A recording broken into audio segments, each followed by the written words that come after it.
কখনো কি মনে হয়েছে তোমার ভেতরে কিছু একটা হারিয়ে গেছে? একদিন কোনো কারণ ছাড়াই একটি অদ্ভুত চিঠি এসে পৌঁছালো তার দরজার সামনে। চিঠির ভিতরে ছিল একটি পুরনো মানচিত্র আর একটি অদ্ভুত আমন্ত্রণ।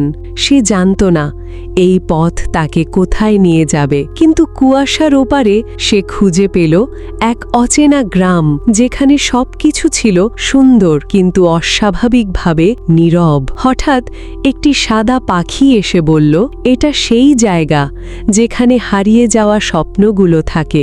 প্রতিটি দরজার পেছনে লুকিয়ে আছে কারো না কারো স্বপ্ন। আর তারপর সে দেখল একটি দরজা, যেটাতে লেখা তার নিজের নাম।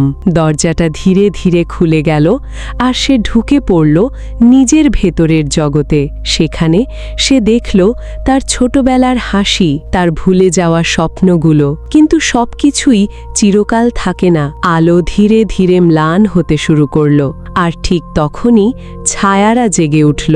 পাখিটা আবার বলল, এখানে বেশিক্ষণ থাকলে তুমি আর ফিরতে পারবে না। সময় থেমে যাচ্ছিল, শ্বাস নিতে কষ্ট হচ্ছিল, সবকিছু ধীরে ধীরে বদলে যাচ্ছিল। হঠাৎ সব দরজা একসাথে খুলে গেল, আর সে দেখল অনেক মানুষ যারা ফিরে যেতে পারেনি, তারা এখন শুধু স্মৃতি হয়ে আছে। তার সামনে ছিল সবচেয়ে কঠিন একটা সিদ্ধান্ত, সব স্বপ্ন ফিরিয়ে নেবে নাকি বাস্তবকে বেছে নেবে। শেষে সে শুধু একটি ছোট আলো হাতে নিল আর বাকিগুলো ছেড়ে দিল।